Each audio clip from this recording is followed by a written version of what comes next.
Assalamualaikum warahmatullahi wabarakatuh. Perkenalkan, nama saya Arsyawal Novialita dari kelas 10 Farmasi SMK Al-Wafa Ciwidey. Di sini saya akan menjelaskan tentang Kerajaan Gua Talo. Selamat menyaksikan.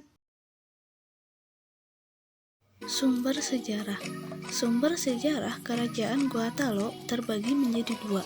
Yang pertama, catatan perjalanan Tompires. Di dalam buku yang berjudul Islamisasi Kerajaan Goa yang ditulis oleh Profesor Dr. Ahmad M. Swang, MA, 2572.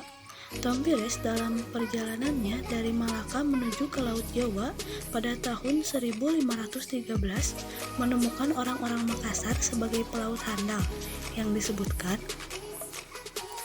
orang-orang Makassar telah berdagang sampai ke Malaka, Jawa, Borneo, negeri Siam, dan juga semua tempat yang terdapat antara Pahang dan Siam.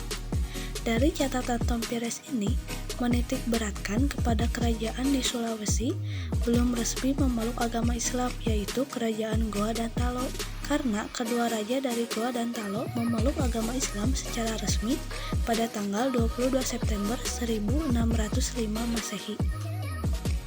Sumber sejarah yang kedua adalah peninggalan sejarah Kerajaan Gua Talo, yaitu Istana Bala Lompoa.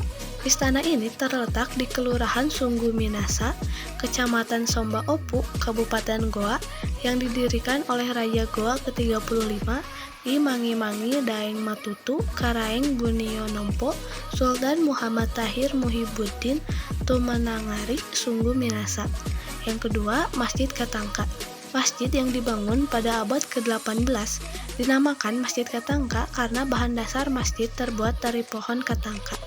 Masjid Katangka berada di sebelah utara kompleks makam Sultan Hasanuddin, merupakan tempat berdirinya Istana Tamalate atau Istana Raja Goa. Masjid ini diyakini sebagai masjid tertua di Sulawesi Selatan.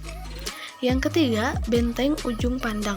Benteng Ujung Pandang atau yang lebih dikenal dengan Benteng Fort Rotterdam adalah benteng peninggalan Kerajaan Gua Talo, berlokasi di pinggir pantai sebelah barat kota Makassar, Sulawesi Selatan.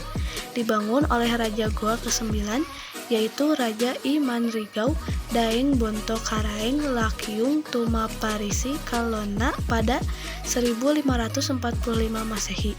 Pada masa pemerintahan Sultan Alauddin Raja Goa ke-14, konstruksi benteng diganti batu padas yang berasal dari pegunungan Karst Maros. Lokasi Kerajaan Gua Talo.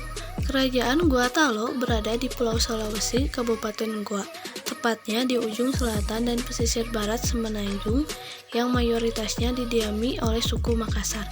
Wilayah inti bekas kerajaan ini sekarang berada di bawah Kabupaten Goa dan beberapa bagian daerah sekitarnya. Awal mula Kerajaan Gua Talo. Kerajaan Gua Talo ini terbentuk karena sebuah kemufakatan dari 9 komunitas atau 9 kelompok masyarakat. Adapun komunitas atau Bate Salapang yang berhasil melahirkan Gua Talo ini, yaitu Parang-Parang, Lakyung, Tombolo, Sero, Kalili, Bisei, dan Saumata. Mereka bergabung menjadi satu kerajaan, maka terbentuklah Gua Talo. Sosial politik. Pada masa pemerintahan Kerajaan Gua Talo, ada banyak raja yang memerintah, yaitu terdapat kurang lebih 36 raja. Berikut beberapa raja yang memerintah pada masa Kerajaan Gua Talo. Yang pertama ada Tamanurung Bainea, kurang lebih tahun 1300. Tepat pada abad keempat atau sekitar tahun 1300-an, Kerajaan Gua Talo berdiri dengan raja pertama Tumanurung. Kemudian berkembang pada awal abad ke-16 dan melahirkan Perjanjian Bongaya. Perjanjian Bongaya adalah perjanjian yang ditulis atau dibuat Belanda dan isinya sangat menyudutkan sebagian besar wilayah Sumatera kecuali Makassar. Yang kedua, Sultan Alauddin, bergelar I Mangari Daeng Mandrapia Sultan Alauddin I Tuminanga Rigaukana. dimulai pada tahun 1591 sampai 1629. Ia wafat pada 15 Juni 1639, merupakan raja penguasa Goa yang pertama masuk Islam. Prestasinya adalah tentang rintisan perdagangan dan pelayaran. Yang dijual adalah komoditas sumber daya alam di Goa Talo dan juga pelayaran karena letak kerajaan yang strategis.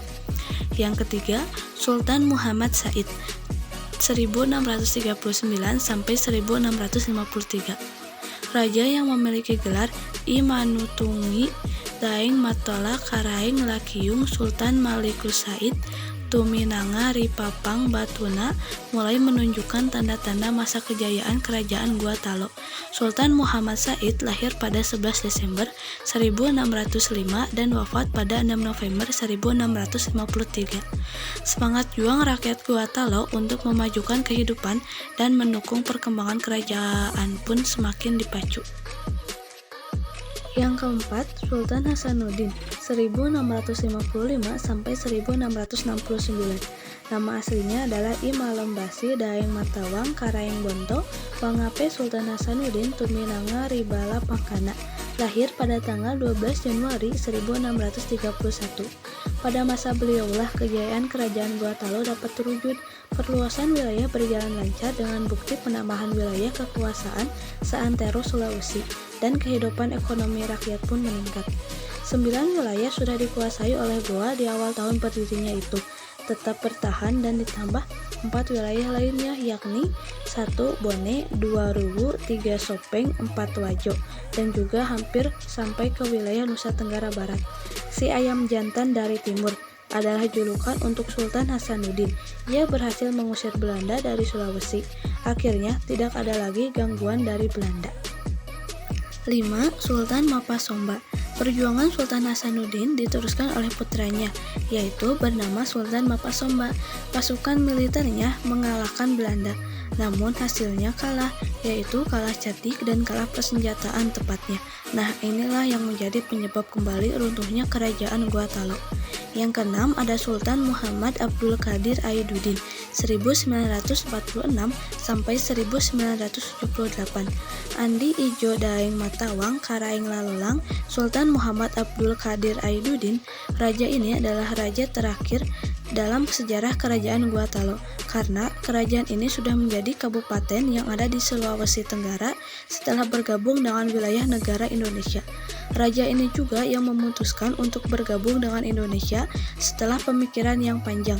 Jadi Goa Talo sampai sekarang masih dirawat dan ada beberapa cara warisan nenek moyang yang masih dilaksanakan. Dapat saya sampaikan mengenai kerajaan Goa Talo. Semoga teman-teman semua dapat memahaminya.